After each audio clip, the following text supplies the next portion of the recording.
सबको जय श्री राम। गणपति बप्पा की जय हो। आज गणपति बप्पा जो हैं, आज उनका विसर्जन हो जाएगा, इसलिए मैंने आप लोगों को कल भी बताया था कि मैं कल इन्हीं के साथ वीडियो बनाऊंगी और इन्हीं से हमारी दुनिया शुरू हुई है, इन्हीं से हमारी दुनिया ख़त्म हो जाएगी। सांसों का आना जाना है और ये कब रुक जाए कुछ नहीं कह सकते। तो कल मैंने आप लोगों को ये बताया था, आज कल तो झांकी दिखी ही नहीं, आप लोग भी अच्छे तरीके से देख लीजिए। हमने घर में बहुत अच्छी झांकी बनाई थी और मैं अभी शॉर्ट वीडियो, छोटी छोटी वीडियो आपको बना करके दिखा रही हूँ, क्योंकि युवा पीढ़ी से सब लोग बहुत सख्त नाराज़ रहते हैं और बुज़ुर्ग लोग भी को भी नाराज़गी रहती है। तो उन्हीं सब चीज़ों को, बातों को लेकर के मैं युवा दंपत्ति के घर को बनाने की कोशिश करूँगी। लेकिन मैं भी पहले मैं तो आप लोगों को समझा रही हूँ हर रिश्ते का, माँ बाप के रिश्ते का, बच्चों के रिश्ते का और सास बहू के रिश्ते का, पिता और बेटी का रिश्ते का, भाई बहन का, मतलब जितने भी रिश्ते हैं, ताऊ फूफा ये वो, मतलब पूरे सारे रिश्तों का मैं तो बताऊँगी आप लोगों को। इस वजह से मैं आप लोगों को कहानी जो है शुरू से जब से बता रही हूँ, जब हवा और हब्बा हुआ करते थे, जिनको कपड़े पहनने तक की भी मतलब दिमाग में नहीं रहती थी, वो धीरे धीरे करके फिर वो हुआ। फिर सनातन धर्म हमारा कब से चालू हुआ, शादी कब से शुरू हुई, ये भी मैं आपको बताऊंगी। तो कल मैंने एक फल वाले जो बात बताई थी कि वो जो मतलब जो नारी थी, उसने जो हवा हब्बा वाली जो नारी थी, उसने फल तोड़ लिया था और उसको अकेले नहीं खा लिया था। उसके 2 बजे करीब उन्होंने, रात में कुछ 2 बजे करीब उन्होंने खा लिया था वो फल, तो जिसके कारण वो अमर नहीं हो पाई, क्योंकि 4 बजे उन्हें खाना था, उसका एक टाइमिंग था। तो टाइमिंग के पहले ही उन्होंने ये सब फल खा लिया था। कल मैंने बताया था। यदि जो नहीं मेरी वीडियो देख पाए हो तो वो कल वाला वीडियो ज़रूर देख लीजिएगा। यदि आप कहेंगे तो मैं उसको दोबारा रिपीटेड डाल दूँगी।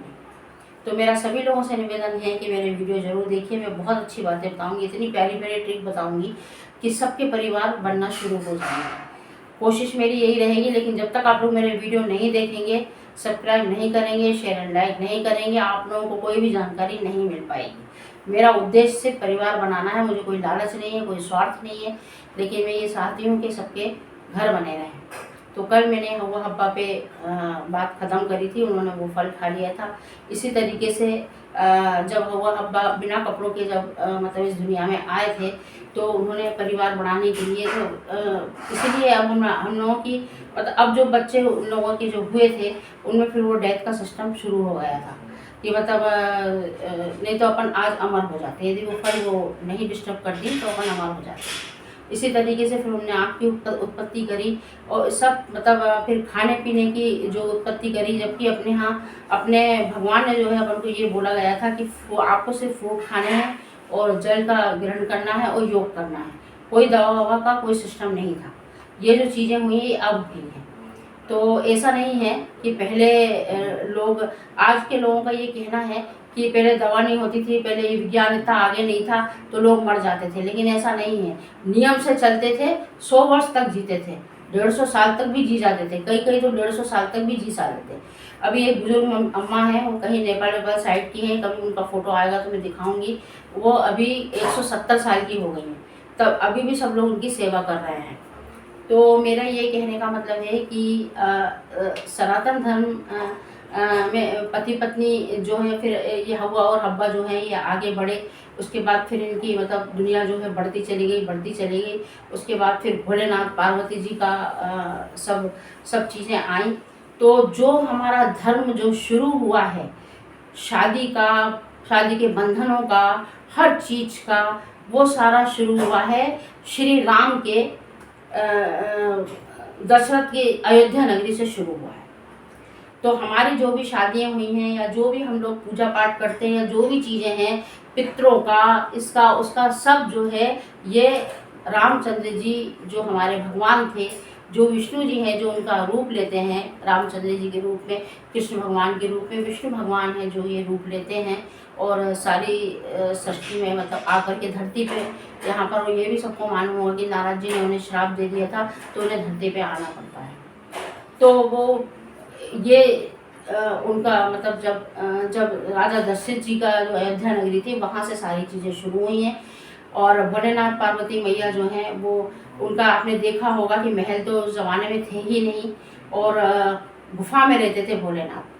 तो आप ये सोचिए कि पार्वती मैया ने, वो तो एक बहुत बड़े घराने की राजकुमारी थी, लड़की थी, लेकिन पार्वती जो मैया हैं उन्होंने तो एक जंगल में रहने वाले व्यक्ति से शादी करी थी।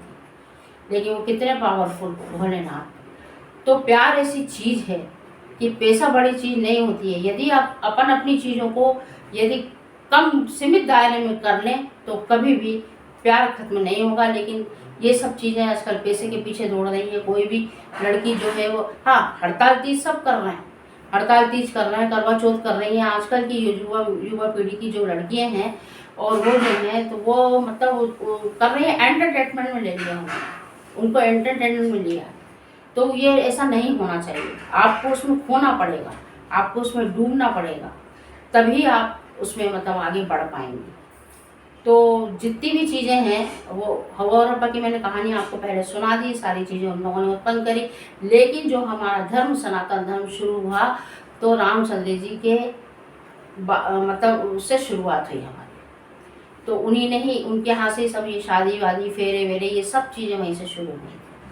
तो आप ये देखिए कि भोलेनाथ और पार्वती मैया का कितना सच्चा, वर्षों सेवा करी थी, वर्षों, तब कहीं जाकर के भोलेनाथ पिघले थे। तो आप तो 2 महीने भी अपने पति की सेवा नहीं कर रही। अपने पति को, हम ये कहते हैं, यदि आप सच्चे दिल से यदि आप पति को मानेंगे, अपने आप उसकी भी आत्मा आपकी तरफ खींचेगी। ऐसा नहीं है कि यदि आप प्यार कर रहे हैं और वो आपको दुर्व्यवहार से दे रहा है। आत्मा से आत्मा का मिलन होता है, आत्मा से आत्मा का मिलन करिए, गंदगी उसमें नहीं होनी चाहिए, उसमें आत्मा से आत्मा का मिलन होगा। बस मैं आगे आपको बताऊंगी। अभी मैं जितना हो सके मैं शॉर्ट में बना रही हूँ, और अभी ज़रा गणपति बप्पा की भी अभी थोड़ा हमको ले जाना पड़ेगा, तो इसलिए ये थोड़ा सा मैंने बताया है। अब मैं कल से शुरुआत करूँगी, या परसों एक वीडियो डालूँगी, हो सका तो मैं कल भी डालूँगी। तो आप मेरा वीडियो बराबर देखिए, मैं हर चीज़ बताऊँगी, और आपकी गृहस्थी बनवाने में मैं आपको सलाह दूँगी। तो प्लीज़ मेरा वीडियो देखिएगा, शेयर एंड सब्सक्राइब कीजिएगा, लाइक कीजिएगा, और जो गलती हो उसमें कमेंट बॉक्स में ज़रूर दीजिएगा। चाहे युवा पीढ़ी में, बुजुर्ग हो, जो भी गलत मैं बोल रही हूँ वो आप मुझे ज़रूर बताइएगा, ताकि मैं उसमें सुधार करूँ।